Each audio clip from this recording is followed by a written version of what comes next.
Welcome to the debate. Today, we are dissecting a highly specific crisis that occurs at the absolute pinnacle of business.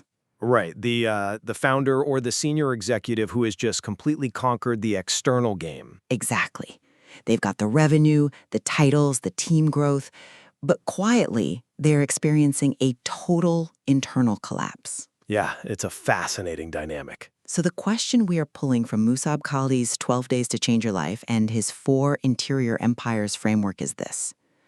When does an elite leader actually benefit from seeking structured outside support, like an executive coach? Versus, when they should rely on self-directed systems to pull themselves out of the fire. Right. And I'll be arguing that structured, confidential outside support is an indispensable architectural tool for high-achieving leader. The tension is really between outsourcing your recovery and actually owning it. Outsourcing? I wouldn't call it outsourcing. I would. The source material outlines how massive external success actually triggers immense biological and psychological stress, right? My position is that highly driven leaders must self-direct their own neural and behavioral rewiring before they ever introduce an external coach. But they can't accurately self-diagnose their own blind spots when their brain is actively compromised by the stress of leadership. Seeking external support is it's not an admission of weakness. But relying on an outside intervention too early isn't a strategy, it's an outsourcing of personal accountability. The text proves that a free, self-directed 12-day protocol can radically drop stress and restore cognitive function. And you can do that without paying a premium for a private audience. Look, I get the appeal of the DIY approach, but it is a necessary structural decision to secure a clean room for your ego. You have to ensure you do not pay for your professional dominance with your physical health or your inner peace. Well, let's start with the reality of that collapse, because it rarely looks like a collapse from the outside. Right. It looks like success. Exactly. The text uses the term fragmentation to describe leaders who have, one or two of the 4 empires functioning. So mindset, heart set, health set, and soul set. But the others just completely wither. You see this all the time. All the time. A leader possesses this incredibly sharp mindset, but they have completely neglected their heart set. The result is what the text calls cold confidence. Oh, yeah. The ruthlessly effective but relationally bankrupt executive. Exactly. They just push away the very teams they are trying to lead. Or, on the flip side, they optimize their health set, right?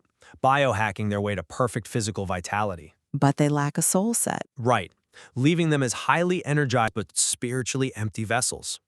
Musab Khaldi himself spent 300,000 pounds on elite therapy, retreats, and executive coaching, and he was still fundamentally broken. Well, let's paint the picture of what that actually looks like in practice. Imagine the CEO who just closed a massive Series C round. The board is thrilled, the employees are popping champagne, and that CEO quietly excuses themselves to the executive washroom. Just to, catch their breath. More than that, just to splash cold water on their face because their chest is tight, their vision is blurring, and they feel entirely hollow. That is the paradox of success we are talking about. It's a brutal reality. It is. The exact physiological traits that allowed them to build the company, the constant vigilance, the ability to compartmentalize emotions, are the exact mechanisms currently destroying their capacity to enjoy it. But hiring a coach in that moment to talk about their feelings? That misses the biological root of the problem. How so? Because that CEO in the washroom isn't suffering from a lack of a sounding board. They're suffering from a dysregulated nervous system.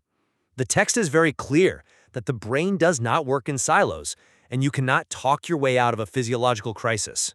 I'm not saying you just talk your way out of it. But let's look back at Khaldi's own case study. He hired all the external mirrors you're advocating for. He spent 50,000 pounds in therapy and 120,000 pounds in coaching. Right, but... And what was the return on that investment? He remained profoundly fragmented because he was addressing his empires in isolated silos. He was addressing them in silos, yes, but the failure of bad coaching doesn't negate the necessity of good coaching. He was missing an integrated system. He was missing an internal architecture, which he eventually built through the 20-20-20 morning protocol. This is where the self-directed neuroplasticity comes in. Okay, break that down. So, for the first 60 minutes of the day, between 5 and 6 a.m., the leader takes radical, solitary ownership of their biology. 20 minutes of intense movement, 20 minutes of reflection, and 20 minutes of strategic learning. And this replaces a coach.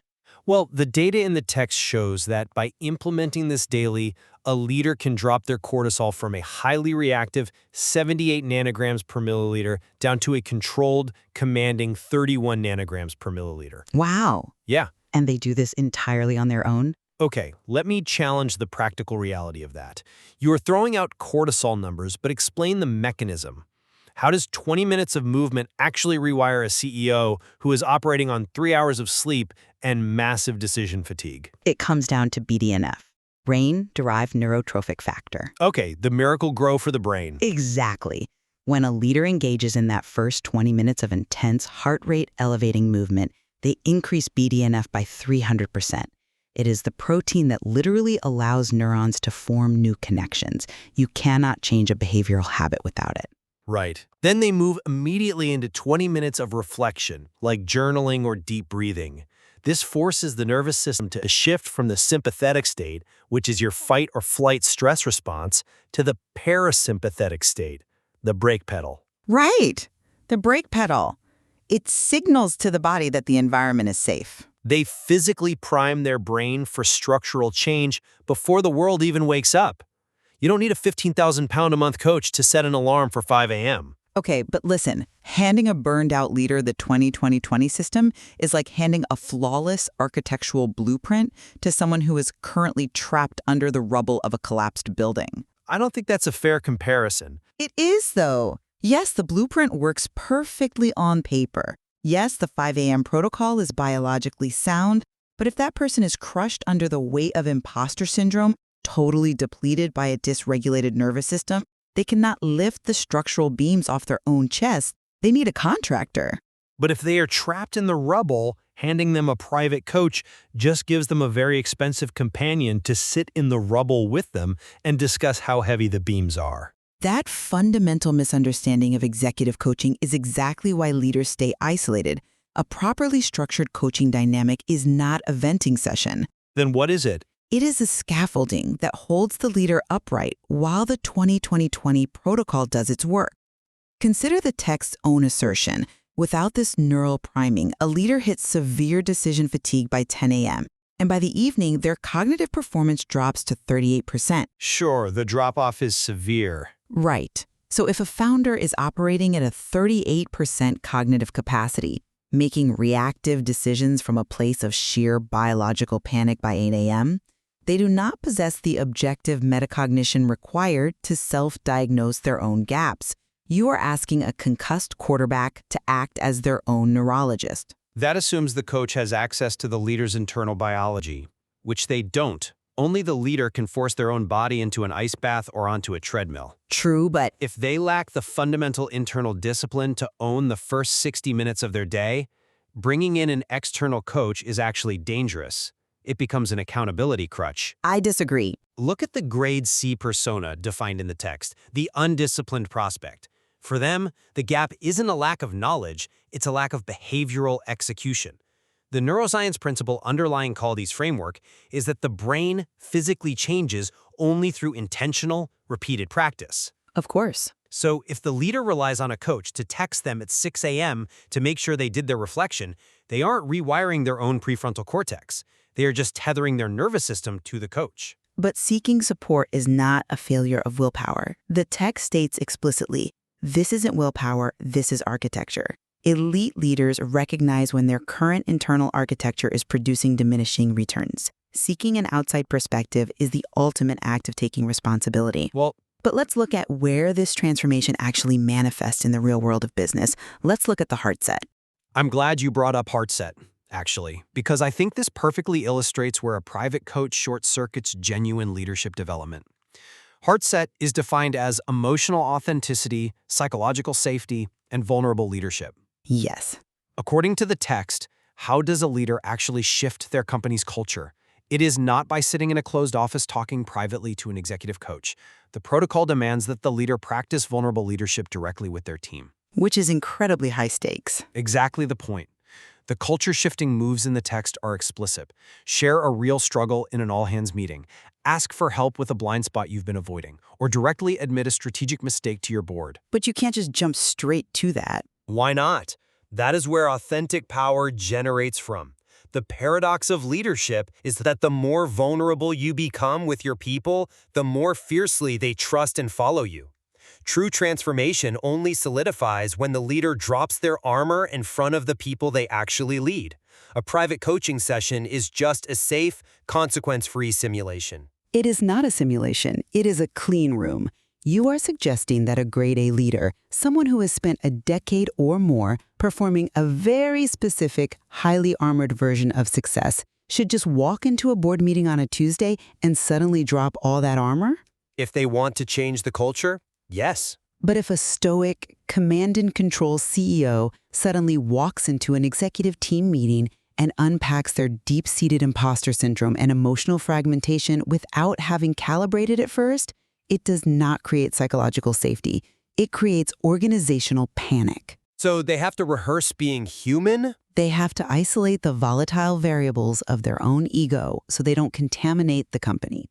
If the commander suddenly collapses into uncalibrated vulnerability, the board panics about the stock, the executive team worries about stability, and the employees fear for their jobs. A leader needs a highly discreet clean room to untangle their ego from their corporate purpose. But how does a clean room rewire the brain? I mean, it still sounds like an intellectual exercise rather than a biological shift. It is deeply biological, actually. It involves heart-brain coherence. Heart-brain coherence? Yes. When a leader is in a state of constant performance, their heart rate variability is erratic, which signals danger to the brain. To achieve coherence where the heart rhythm syncs with the brain waves to produce optimal clarity, the nervous system requires an environment entirely devoid of transactional threat. Okay, I see where you're going with this, right? A coach is the only person in a CEO's ecosystem who has no vested interest in the business's output. The board needs profit, the team needs direction, the spouse needs a partner. The coach only needs the leader's wholeness. That's a fair point. By experiencing a non-transactional relationship in that clean room, the leader's nervous system learns to regulate. They deconstruct the cold confidence safely so that when they finally do step in front of their team to admit a mistake, the vulnerability is calibrated. It's not a reckless emotional dump, it's integrated leadership. Look, the concept of the clean room is compelling, but it risks isolating the leader from the very friction that forces growth. The danger of a non-transactional relationship is that it lacks real-world consequence. How so? Well, if I admit a failure to a coach, nothing happens. If I admit a failure to my VP of sales, the dynamic of our entire working relationship shifts. The text emphasizes that high achievement without an inner foundation is destructive, but building that inner foundation requires facing the reality of the life you've constructed. I completely agree that they must face the reality of their life. In fact, Caldi's own story proves how dire the consequences are if they don't. At age 20, he collapsed and was unconscious for 55 minutes. His body completely shut down. Yeah, that was a shocking part of the material. The text captures this perfectly. High achievement without inner foundation is suicide on slow motion. Let's unpack what biological suicide actually means here. When you ignore the health set entirely, when your sleep is constantly interrupted by stress spikes, your diet is reactive, and your cortisol is perpetually sitting at that 78 nanogram mark, your prefrontal cortex physically atrophies. Right. Your immune system is suppressed. Exactly. Your internal organs are bathed in stress hormones that cause systemic inflammation. And sleep deprivation alone reduces executive decision quality by over 40% because the brain physically cannot clear out the amyloid plaques that build up during the day. Right. So a leader in that state is not suffering from a lack of willpower to do the 20-20-20 protocol. They are suffering from profound neurological and physiological depletion.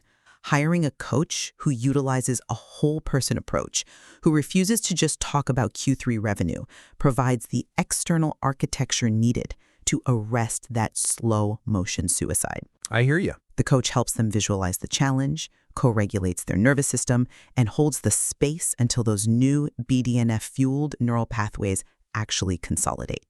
Saying, I am paying for my success with my health, and I need a structured system to stop it, is the defining mark of a self-aware leader. Well, I will concede that the stakes are physiological, and treating them purely as a matter of, trying harder ignores the hard neuroscience.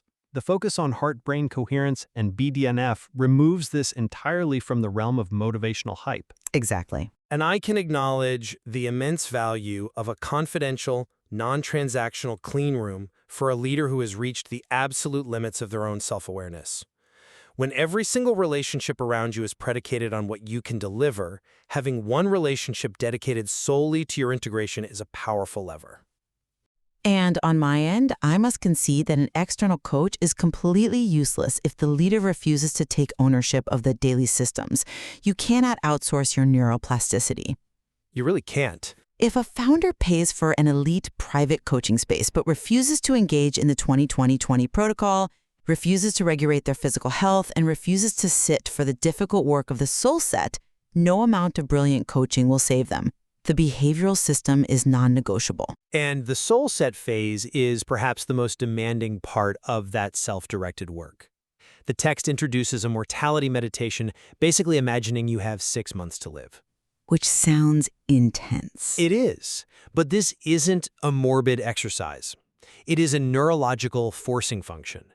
Confronting death forces the brain to instantly prune away superficial stressors and clarify what you would build if money and status were no longer the goal. It shifts the entire paradigm. Right. The business ceases to be the purpose itself and simply becomes a vehicle for your deeper purpose. No coach can give you that purpose. They can only ask you the question.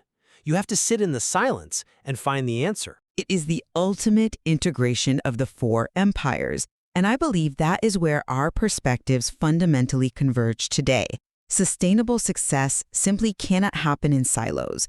You cannot sustain cognitive dominance in your mindset without the emotional authenticity of your heart set. Right, and you cannot maintain physical vitality in your health set without a clear soul set anchoring the entire architecture. Exactly. Realizing that your massive external success feels hollow is not a failure of your character. It shouldn't be a source of shame or something you hide from your board. According to this framework, that feeling of emptiness is the necessary biological signal that it is time to build a more integrated life.